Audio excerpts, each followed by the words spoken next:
आपने भी कभी ना कभी जीडीपी के बारे में जरूर सुना होगा कि आज की डेट में हम 5th लार्जेस्ट इकोनॉमी है, बहुत जल्दी 3rd लार्जेस्ट इकोनॉमी बनने जा रहे हैं, एटलीस्ट ऑन पेपर। बट मेरे दोस्त, क्या यही है हकीकत या रियलिटी कुछ और है? मेरे दोस्त, भारत एक ऐसा देश है जहां पर बेरोजगारी अपने चरम पर है, लेकिन हमारे देश का जीडीपी बढ़ रहा है। भारत एक ऐसा देश है जहां पर इंफ्रास्ट्रक्चर अभी इनिशियल स्टेज पर है, लेकिन हमारे देश का जीडीपी बढ़ रहा है। भारत एक ऐसा देश है जहां पर एजुकेशन, हेल्थ फैसिलिटी अभी डेवलपिंग फेज पर है, लेकिन हमारे देश का जीडीपी बढ़ रहा है। हमारे देश में लगभग 80 करोड़ जनता का रोजी रोटी राशन के थ्रू चलता है, लेकिन हमारे देश का इकोनॉमी बढ़ रहा है। ऐसे तमाम तरह के प्रॉब्लम हमारे देश में एग्जिस्ट करते हैं, लेकिन हमारे देश का जीडीपी निरंतर बढ़ रहा है। अच्छी बात है, बढ़ना भी चाहिए, लेकिन मेरे दोस्त, क्या वास्तव में जो दिखा रहे हैं क्या वही सत्य है या इस सत्य के पीछे कुछ और कारण है? तो आज हम निकलेंगे इसी सत्य की खोज में। खैर, इसका तो क्लियरिटी हमें आगे वीडियो में मिल जाएगा, तो बढ़ते हैं अपन आगे। शायद भारत एकमात्र ऐसा देश होगा जहां पे लगभग सब कुछ निगेटिव है, लेकिन हमारे देश का जीडीपी निरंतर बढ़ रहा है, लेकिन हमारे देश में रहने वाले लोगों का कंडीशन दिन पर दिन बद से बदतर होता जा रहा है। लेकिन मेरे दोस्त, क्या यही है हकीकत या और भी कुछ है जिस पे पर्दा डालने के लिए हमें बार बार एक ही चीज को परोसा जाता है? मेरे दोस्त, मैं पूछता हूँ कि आज की डेट में हम 5th लार्जेस्ट इकोनॉमी है। 5th लार्जेस्ट इकोनॉमी से पहले 6th लार्जेस्ट इकोनॉमी भी जरूर रहे होंगे। तो मेरे दोस्त, 6th से 5th के ट्रांजिशन में हमारी जिंदगी में ऐसा क्या परिवर्तन हो गया? देश का जीडीपी तो बढ़ रहा है, तो हमारे कंडीशन में भी तो इम्प्रूवमेंट दिखना चाहिए, हमारा भी तो ग्रोथ होना चाहिए, हमारा भी तो सेविंग बढ़ना चाहिए, लेकिन ऐसा तो कुछ है नहीं। तो ऐसा कैसे हो सकता है? हमारे देश का तो ग्रोथ हो रहा है, लेकिन हमारा ग्रोथ नहीं हो रहा। एक रिपोर्ट के अनुसार पिछले कुछ सालों में भारत में 70 करोड़ लोगों का इंक्रीमेंट दर रहा 1%, जबकि वहीं दूसरी ओर हमारे देश में इन्फ्लेशन रेट रहा 5 से 6%। हम इन्फ्लेशन को बीट नहीं कर पा रहे हैं और आप बोलते हो हमारे देश का जीडीपी बढ़ रहा है, हमारा ग्रोथ हो रहा है। ये बात कुछ हजम नहीं होती। तो इस बात पर बात करने वाले हैं आज हम इस वीडियो में। तो कोई भी निष्कर्ष पर पहुंचने से पहले वीडियो को लास्ट तक जरूर देखना। तो इस टॉपिक को स्टार्ट करने से पहले हमारे सामने 2 टर्म है, हमें पहले उसे समझना चाहिए, तब हमें ये डिफरेंस समझ में आ जाएगा कि कैसे कोई हमें बार बार बेवकूफ बना रहा है और हम बनते जा रहे हैं। तो इसको अपन बेसिक एग्जाम्पल से समझने का प्रयास करते हैं। मेरे दोस्त, लेट सपोज 2 गाँव है, एक का नाम है रामपुर, दूसरे का नाम है भरतपुर। रामपुर में रहने वालों की संख्या है 1000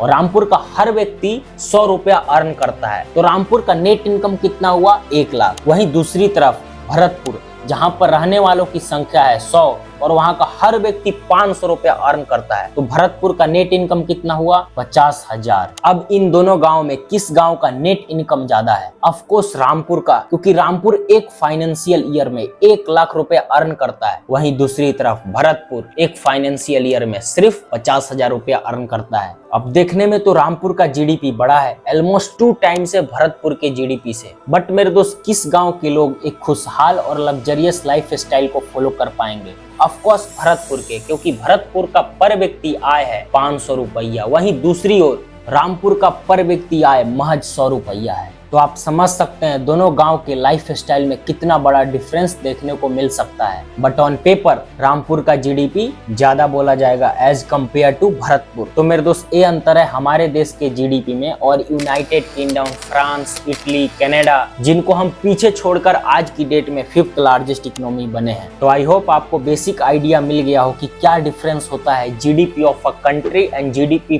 पर कैपिटा, जिसके नाम पर हमें बार बार बेवकूफ बनाया जाता रहा है। तो मेरे दोस्त, जरूरी नहीं जिस देश का जीडीपी अच्छा है उस देश में रहने वालों का कंडीशन भी अच्छा होगा। बट मेरे दोस्त, क्वेश्चन यह उठता है कि आखिर कौन है ये लोग जो हमारे देश का जीडीपी बढ़ाते जा रहे हैं? एक रिपोर्ट के अनुसार सन 2000 के समय हमारे देश का टॉप 1% जीडीपी में 22.6% कंट्रीब्यूट करता था, लेकिन आज की डेट में ये नंबर 22 से 40 हो गया है। आज की डेट में हमारे देश का टॉप 1% मोर देन 40% हमारे देश के जीडीपी में कंट्रीब्यूट करता है। इसका मतलब आप समझ रहे हो कि हमारा जेब दिन पर दिन खाली होता जा रहा है, हमारा सेविंग दिन पर दिन कम होता जा रहा है, लेकिन इन लोगों का जेब भरता जा रहा है। एक रिपोर्ट के माने तो सिर्फ अंबानी फैमिली का कंट्रीब्यूशन हमारे देश के जीडीपी में 10% है। और आप समझ सकते हैं अंबानी अडानी जैसे और भी कुछ लोग हैं हमारे देश में। दुर्भाग्य की बात यह है कि बहुत कम लोग इस पर बात करते हैं, स्पेशली मिडिल क्लास। इनको लगता है हमारी जिंदगी तो स्मूथ चली रही है, 2 वक्त का भोजन मिल जा रहा है, फालतू लोड क्यों लेना, हम थोड़ी ना गरीबी रेखा के नीचे आते हैं। बट मेरे दोस्त हकीकत यह है कि सबसे ज्यादा इम्पैक्ट